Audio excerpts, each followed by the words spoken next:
بسم اللہ الرحمن الرحیم۔ السلام علیکم ورحمۃ اللہ وبرکاتہ۔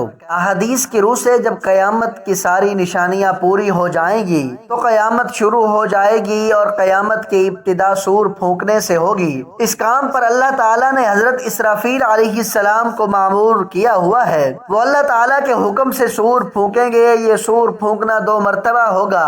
پہلی مرتبہ کو نفخہ صاعقہ کہا جاتا ہے اور دوسری مرتبہ کو نفخہ بعث کہا جاتا ہے۔ حضرت اسرافیل علیہ السلام ازل سے اس ڈیوٹی پر مامور ہیں اور ابد تک اسی ڈیوٹی پر مامور رہیں گے۔ اللہ پاک نے اس کے علاوہ اور کوئی کام ان کے ذمے نہیں لگایا۔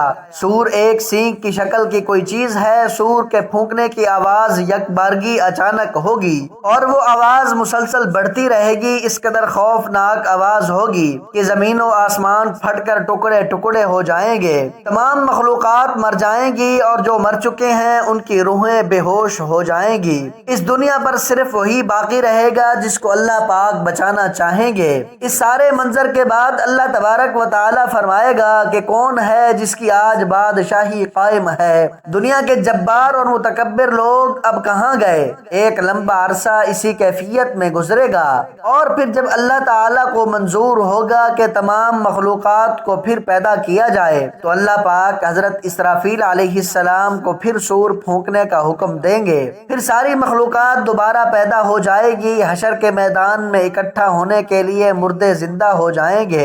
حضرت ابو ہریرہ رضی اللہ تعالی عنہ فرماتے ہیں کہ نبی کریم صلی اللہ علیہ وآلہ وسلم نے فرمایا کہ دونوں نفخوں کے درمیان وقفہ 40 کا ہوگا۔ لوگوں نے یہ سن کر حضرت ابو ہریرہ رضی اللہ تعالی عنہ سے دریافت کیا کہ 40 کے عدد سے 40 دن مراد ہیں۔ حضرت ابو ہریرہ رضی اللہ تعالی عنہ نے جواب دیا کہ مجھے نہیں معلوم۔ پھر لوگوں نے پوچھا کہ کیا 40 مہینے مراد ہیں؟ حضرت ابو ہریرہ رضی اللہ تعالی عنہ نے جواب دیا کہ مجھے نہیں معلوم۔ ان لوگوں نے پھر پوچھا کہ کیا 40 سال مراد ہیں؟ حضرت ابو ہریرہ رضی اللہ تعالی عنہ کا جواب وہی تھا کہ مجھے نہیں معلوم۔ اس کے بعد حضرت ابو ہریرہ رضی اللہ تعالی عنہ نے کہا کہ حضرت صلی اللہ علیہ وآلہ وسلم نے ارشاد فرمایا پھر اللہ تعالی آسمان سے پانی برسائے گا۔ اس پانی سے لوگ یعنی جاندار اور انسان اس طرح سے اگیں گے جس طرح سے سبزہ اگتا ہے۔ پھر آپ صلی اللہ علیہ وآلہ وسلم نے ارشاد فرمایا کہ انسانی جسم کی کوئی چیز ایسی نہیں جو پرانی اور بوسیدہ نہیں ہو جاتی ماں سوائے ایک ہڈی کے جس کو عجب الظرم کہتے ہیں، اور قیامت کے دن ہر جاندار کے پورے جسم کو اسی ہڈی سے بنایا جائے گا۔ اس روز اس قدر افراتفری کا عالم ہوگا کہ کوئی کسی کا مددگار اور غم گسار نہ ہوگا۔ ہر ایک کو اپنی اپنی پڑی ہوگی۔ اہل ایمان بھی اپنے اپنے اعمال کے مطابق اپنی اپنی قبروں سے اٹھائے جائیں گے۔ شہدائے کرام اپنے بہتے ہوئے تازہ خون کے ساتھ اٹھیں گے اور جو شخص جس حالت میں اس دنیا سے رخصت ہوا ہوگا اسی حالت میں اٹھایا جائے گا۔ یعنی اگر کوئی گناہ کرتا ہوا مر گیا تو وہ اسی گناہ کی حالت میں اٹھے گا۔ کوئی کلمہ پڑھتے ہوئے مرا تو کلمہ پڑھتے ہوئے ہی اٹھے گا۔ کوئی نماز پڑھتے ہوئے مرا، سجدے کی حالت میں مرا تو سجدہ کرتے ہوئے ہی اٹھے گا۔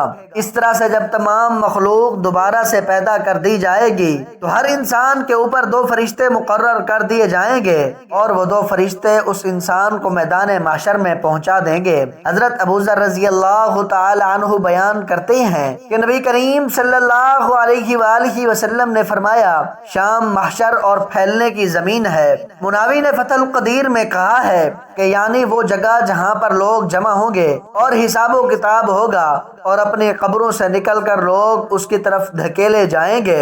کفار میں سے جو لوگ اندھے اٹھیں گے وہ دھکے کھاتے، ٹھوکریں کھاتے، گرتے پڑتے میدان محشر میں پہنچیں گے، جبکہ وہ لوگ جو کہ چیونٹیوں کے جسم میں اٹھیں گے وہ دوسرے لوگوں کے پیروں تلے روندے جا رہے ہوں گے، اور جو لوگ سر کے بل اٹھائے جائیں گے تو وہ انتہائی ذلت اور رسوائی کے ساتھ میدان محشر میں پہنچیں گے، جبکہ بعض کافروں پر آگ مسلط کر دی جائے گی جو ان لوگوں کو ہانک کر میدان محشر میں لے جائے گی۔ کچھ اہل ایمان پیدل اور کچھ اونٹوں پر سوار ہو کر میدان محشر میں پہنچیں گے۔ کسی اونٹ پر 1 شخص ہوگا تو کسی پر 2، حتیٰ کہ کسی اونٹ پر 10 آدمی بھی سوار ہوں گے۔ اس روز اللہ تبارک و تعالی کی پیدا کردہ ساری مخلوق اس ہولناک دہشت ناک عالم میں چپ چاپ ایک ہی منزل کی طرف رواں دواں ہوگی اور ان کی منزل محشر کا میدان ہوگی۔ اس دن کسی کو اونچی